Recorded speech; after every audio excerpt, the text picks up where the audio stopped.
नमस्कार किसान भाइयों अगर आपकी मक्का की फसल के अंदर इल्लियां लग चुकी हैं तो आज इस वीडियो में मैं आपको एक ऐसी दवाई का कॉम्बिनेशन बताऊंगा जिसका इस्तेमाल अगर आप एक बार अपनी मक्का की फसल में कर लेते हैं तो मैं दावे के साथ कह सकता हूं आपके खेत में लगी जितनी भी इल्लियां हैं बिल्कुल जड़ से ख़त्म हो जाएंगी और ना केवल ख़त्म होंगी, वो एक लंबे समय तक आपके खेत के अंदर दोबारा बनने की कोशिश नहीं करेंगी। और साथ ही साथ मैं आज इस वीडियो में आपको बताऊंगा अगर आपकी फसल लगभग 30 दिनों की हो चुकी है तो आपको कौन से एनपीके का इस्तेमाल कितनी मात्रा में करना चाहिए और उसके साथ ऐसा कौन सा टॉनिक इस्तेमाल करना चाहिए जिससे आपकी जो पैदावार है वो भी लगभग 30 से 40% तक बढ़ जाए और आपकी फसल एकदम स्वस्थ होकर चले। तो स्वागत है आपका आपके यूट्यूब चैनल तनु एग्रो ट्रेडर्स में। अगर चैनल पर नए हैं तो चैनल को सब्सक्राइब कर लीजिए क्योंकि इस चैनल पर आपसे जुड़ी आपके खेतों से जुड़ी जानकारियाँ वीडियो के माध्यम से मैं लाता रहता हूँ। चलते हैं वीडियो में और जानते हैं इन इल्लियों को कंट्रोल करने की उस दवा के बारे में। चलिए किसान भाइयों, सबसे पहले बात करते हैं कि किस प्रकार से आप अपनी पैदावार को बढ़ा सकते हैं और आपको किस समय पर कौन से एनपीके का इस्तेमाल करना है और इसके साथ में आपको किस दवाई का या किस टॉनिक का इस्तेमाल करना है जिससे आपकी पैदावार लगभग 30 से 40% तक बढ़ सके और आपकी जो फसल है वो लंबे समय तक एकदम स्वस्थ और हरी भरी होकर चले।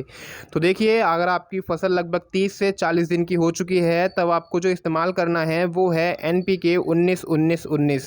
अगर आप इसका इस्तेमाल अपनी फसल पर इस समय पर करते हैं तो आपकी फसल को सारे पोषक तत्व जितने भी हमारी फसल को चाहिए होते हैं वो पत्तियों के ज़रिए और दोस्तों जड़ के ज़रिए 19-19-19 के ज़रिए दोस्तों मिल जाते हैं। इसके साथ में अगर हम ह्यूमिक एसिड जो 98% जो दानेदार वाला आता है दोस्तों, अगर आप इसका इस्तेमाल करते हैं तो दोस्तों बहुत ही बेहतरीन रिजल्ट आपको देखने के लिए मिलेंगे। अगर आप ह्यूमिक एसिड जो ब्लैक गोल्ड के नाम से आता है, काला सोना के नाम से, ग्रीन डायमंड के नाम से, अन्य कई कंपनियां इसको अलग अलग नामों से देती हैं, लेकिन इसके अंदर जो साल्ट है दोस्तों वो है ह्यूमिक एसिड 98%। ये काले रंग का दानेदार पाउडर आता है। अगर आप इसका इस्तेमाल लगभग 1 किलो प्रति एकड़ के हिसाब से अपनी मक्का की फसल में करते हैं तो बहुत ही ज़बरदस्त रिजल्ट आपको देखने के लिए मिलेंगे। तो अगर आप जब आपकी फसल 30 से 40 दिन की है तब एनपीके 19-19-19 का स्प्रे कीजिए 1 किलो प्रति एकड़ के हिसाब से, और ह्यूमिक एसिड भी 1 किलो प्रति एकड़ के हिसाब से अपनी फसल पर आप इसका स्प्रे भी ले सकते हैं। अगर आप चाहें तो आप ये से यूरिया के साथ में मिलाकर अपनी फसल में दोस्तों बिखेर सकते हैं। तो ये तो हो गया दोस्तों पहला एनपीके। अब दूसरा एनपीके जो आपको दोस्तों अपनी फसल को देना है वो लगभग आपकी जब फसल 50 से 60 दिनों के बीच की हो जाए तो उस समय पर दोस्तों 0-52-34 का एनपीके का आपको इस्तेमाल करना चाहिए। और जब आपकी फसल लगभग 70 दिनों के अंतराल में लास्ट स्टेज पे पहुंच जाए उस समय पर किसान भाइयों आपको 0-0-50 का एनपीके का स्प्रे अपनी फसल पर करना चाहिए। बहुत ही शानदार और अच्छे रिजल्ट आपको देखने के लिए मिलेंगे। अब बात करते हैं ऐसी कौन सी दवाई है जिसका इस्तेमाल करके आपकी जो फसल है दोस्तों वो इल्लियों से छुटकारा पा सकती है।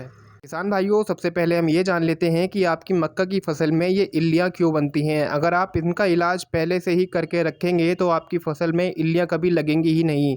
किसान भाइयों, जब आप अपनी फसल की तैयारी करते हैं, जब बिजाई करते समय, उस समय पर जब अपने खेत की जुताई करवाते हैं तो उस समय पर जब आप बेसल डोज डालते हैं यूरिया, डीएपी, अन्य देसी खाद, तो उस समय पर ही आपको किसी अच्छे कीटनाशक को अपनी ज़मीन को देना चाहिए, जैसे कि कार्टप हो या कार्बोफ्यूरॉन 3% वाला जिसको नीली पिंकी के नाम से भी जानते हैं।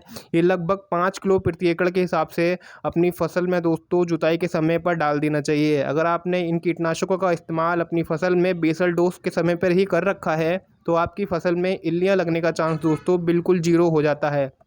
अगर आपने इन कीटनाशक का इस्तेमाल नहीं किया था और अब आपकी फसल में इल्लियां लग चुकी हैं तो इस समय पर देखिए आपको इमाबैक्टीन बेंजोइट जो दोस्तों सिमई वाली एक दवाई आती है, पीले रंग के डिब्बे में या कई अन्य रंग के डिब्बे में आपको देखने के लिए मिलेगी। इसका जो दवाई का नाम है वो है दोस्तों इमाबैक्टीन बेंजोइट 5%। इमाबैक्टीन बेंजोइट दोस्तों आपको लेनी है 1 ग्राम प्रति लीटर के हिसाब से, और इसके साथ में जो दवाई आपको लगानी है वो है दोस्तों साइपर।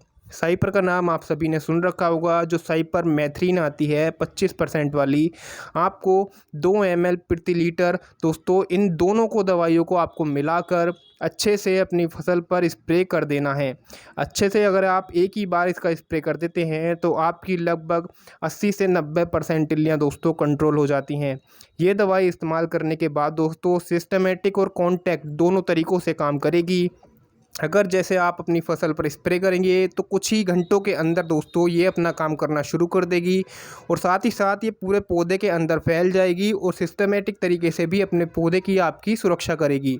उसके बाद में किसान भाइयों आपको क्या करना है, अगर आपको इसके अच्छे और लंबे रिजल्ट लेने हैं और आप चाहते हैं कि आपकी जो इल्लियाँ हैं वो दोबारा से आपकी फसल में ना लगे, तो देखिए ये जो इल्लियाँ होती हैं ये आपकी फसल में अंडे दे देती हैं, जिसके कारण अंडे बाद में फूट जाते हैं और फिर से आपकी फसल के अंदर इल्लियाँ हो जाती हैं। आपको इस दवाई का इस्तेमाल करने के लगभग 3 से 4 दिन बाद किसान भाइयों अच्छे से आपकी फसल को दोस्तों सर्फ जो आता है हमारा, जो घड़ी का हो या किसी भी कंपनी का आपको सर्फ ले लेना है 10 रुपये का, लगभग दोस्तों आपको 10 ग्राम सर्फ प्रति लीटर पानी में मिलाकर अपनी पूरी फसल पर दोस्तों स्प्रे कर देना है। इससे आपकी पूरी फसल की धुलाई हो जाएगी और साथ ही साथ जो अंडे होंगे दोस्तों, उनके जो कवच हैं दोस्तों बिल्कुल कट जाएंगे, जिससे अंडे भी हमारे सारे मर जाएंगे। इससे सारी इल्लियों के जो बच्चे होंगे, छोटे छोटे लार्वा होंगे, वो सब खत्म हो जाएंगे और आपकी फसल बिल्कुल स्वच्छ और दोस्तों एकदम क्लीन हो जाएगी।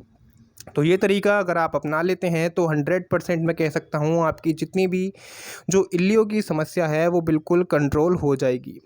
अगर आपको वीडियो पसंद आई तो वीडियो को लाइक ज़रूर कर दीजिए और हमारे चैनल को सब्सक्राइब कर लीजिए। ऐसी जानकारियाँ मैं आपके लिए लाता रहूँगा।